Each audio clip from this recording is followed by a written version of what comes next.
Yo, what's good, YouTube? It's boardzy, and this is going to be a review of the Matar MT-X24. I believe that's what it's called. I'm just going to be referring to it as the Matar mouse. That's what everybody calls it.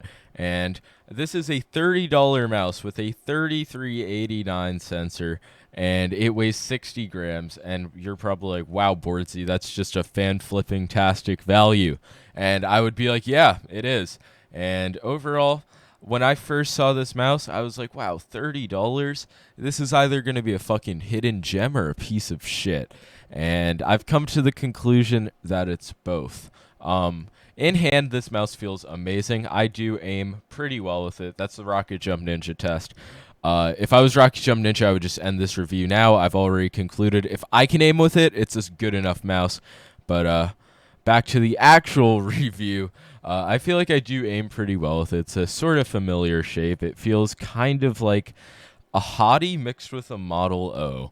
And it's pretty comfortable. The clicks have very nice grooves on them, which makes up for the horrible build quality of the entire mouse. And I just love the way it feels for fingertip with my hands 19.5 by a 10.5.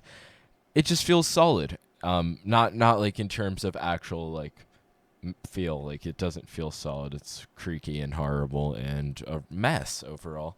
I can imagine that in a few weeks or so, this mouse will literally fall apart on me. But for now, it's like kind of bearable. I can still use it in game, but just in the future, I can't even imagine how bad the build quality is going to get. And I don't think you can main this mouse without having some fucking retarded issue pop up eventually.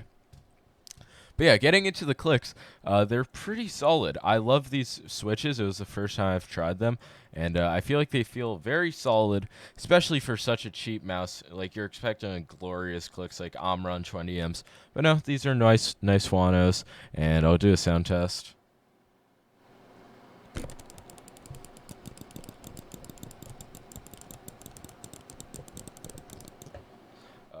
Hopefully that was an epic click sound test. But yeah, they sound and feel great. Very medium actuation force, and overall just good clicks. I can imagine that the pre and post travel will become horrible over time, but they haven't happened yet, so can't really blame the mouse. The side buttons very similar to the first batch of the Model O. A lot of pre-travel, very mushy. Some post-travel, not good. But if you want just mushy side buttons that actuate, I guess these get the job done. However, I would not recommend them, and I do not vouch them. The mouse feels very good at 60 grams with holes on the side. I personally dig it when they're done right, and they definitely are done right here. Overall, this has a nice matte coating, similar to like the original skull, like the fucking huge, gigantic, like big dick skull. It feels kind of similar to that, and I like it. I feel like it's good for claw and fingertip. This is claw on this mouse, and this is fingertip. If you palm grip, fucking get out of here. But I don't know. This mouse might be good, might not be. Who the fuck cares? The cable on this mouse is horrible. That's one thing we kind of gotta accept. No flexibility. If you do get this mouse, you're gonna want to paracord it. But I just can't imagine, like, actually sitting down and maining this mouse because it just feels like a fucking ticking time bomb. Like every time you use it, it deteriorates some more. And I don't know, it's a shame because it's a solid mouse, performs very well because it has a nice 3389 in it. I feel like that's just so fucking epic. 3389 for $30, like that's definitely doable. More companies should do it. These Teflon feet suck. Even I have to use like the Shinkai or the Raiden, so it's even fast enough to be usable. Because on other pads, it's just too slow for me now. I've gotten so used to PTFE, like actual like good based feet. Don't be one of those retards who's like, Teflon PTFE, shut up. But yeah, I have to use faster pads to make this mouse work. But I feel like when I do use faster pads, it definitely works. The RGB is a nice touch and a great shape, great weight, great clicks, bad build quality, decent enough fucking scroll wheel, bad cable. You're gonna have to be spending probably around like $30 modding this mouse out. And then at that point, it's $60, and it's like, do you really want to get this over an XM1? And that's an internal debate you got to have with yourself. But I don't know. I doubt I'll really use this mouse much after the review, but it's another solid budget option. It's kind of like the Mira M if the Mira M was $30. Like, this mouse doesn't really bring anything new to the table in terms of features. It's just another option. But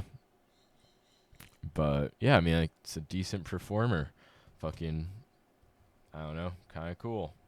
But yeah, really, there's also another bad thing because in the stock DPI and debounce time is 1200 DPI, which is weird as fuck. How does that even happen? And the debounce time is 16 milliseconds. So in order to change that, you need to download the SPC Gear Lick software and then change some fucking thing in your like system commands. I'll link the Reddit thread in case anybody has this mouse or actually does end up getting it, because you're definitely going to want to change the DPI and debounce time in the software. You can get it down to 4 ms, and that is so much better in 16. It is actually noticeable. So yeah, definitely do that. And then you have like solid software for the mouse. Yeah, I play on 800 DPI, so 1200 just felt weird as fuck. And even when I do like a DPI test on this mouse, I get in like the mid 800s. So it's kind of a mess with that as well.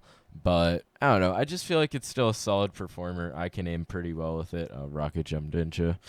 And I don't know. For $30, it's a solid option. But when you take all of the factors into consideration, I don't think it's that great of a value. And my build quality on my copy is already pretty fucked. And I just can't even imagine how it's going to get. But yeah, I'll do an update eventually the more I use this mouse. But that's going to be all for now. So I had to do a quick little review of it. I'll give it like a, I don't know, when you factor in like just the $30 for the mouse, it's probably like a 6 out of 10, 6.5, maybe a very light 7, but like, I don't know, like a mid 6, yeah, let's go 6.5 out of 10. It's $30. You just get a mouse in the box, very epic, and yeah, Matar Mouse, peace out.